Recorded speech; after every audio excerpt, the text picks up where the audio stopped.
Hi there, it's me again, Dave from Motels and Stell Power, and I'm here to talk about the UAW and whether or not it can strike over delays to the new midsize pickup truck and delays to the parts hub in Belvidere. So Belvidere was supposed to get some expansions and serve as both a parts warehouse or hub or distribution center.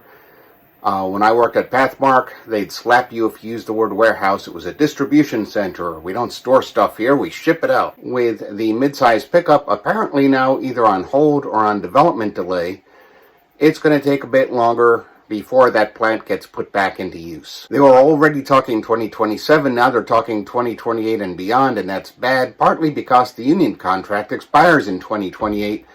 So this might, from the union perspective, I can see them saying, hey, this is probably just a ploy so that they can either shut down the plant after all, because it won't be covered after 2028 in the union negotiations, or to say, well, we'll keep that plant open, but say goodbye to fill in the blank here. So the union statement is that they won the right to strike over product and investment commitments and a historic commitment to reopen Belvidere Assembly, which you will recall was idled in 2023 when they stopped making the old Cherokee. They're going to make a new KM Cherokee to replace the KL Cherokee, but not until next year and not in Belvidere. It shares with the Wagoneer S, so I would expect it to come out of Toluca, Mexico. So a number of UAW locals have already filed a grievance, and I'm going to read it here. Company has informed the union that it will not launch the Belvidere Consolidated Mopar Mega Hub in 2024. How's that for a name?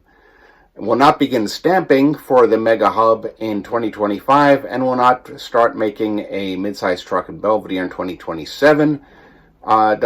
This is a violation of the investment letter and the bargaining agreements, and then they have the demand, which is that it rescind the decision to push all this stuff back.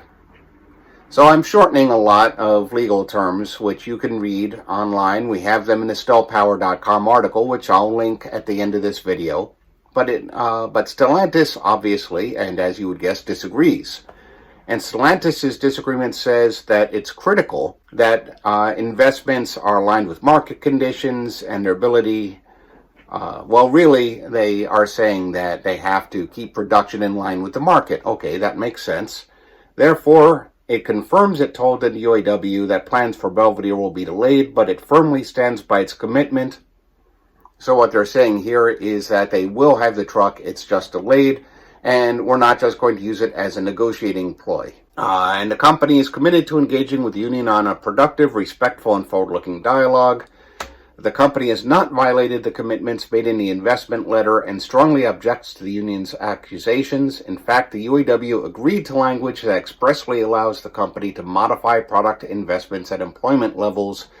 Therefore, the union cannot legally strike at this time. I'm cutting a few words out of that, but you get the idea. So really, it's a question of, did the union sign away some of their rights when they agreed to this contract?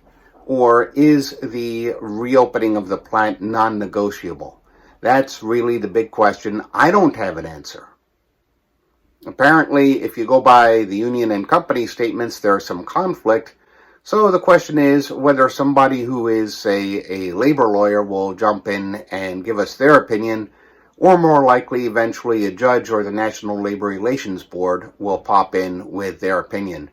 It does seem as though putting off that mid-sized truck past 2027, that seems like an awfully long time. Admittedly, it's probably a little slower to make things with all those layoffs coming in Auburn Hills.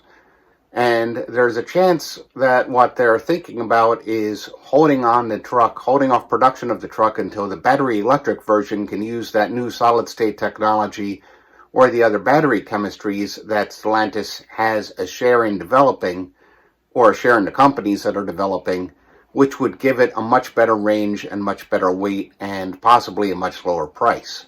And this would all be great for the pickup, assuming that it's only going to be battery electric, or that the battery electric must come first before a gasoline version.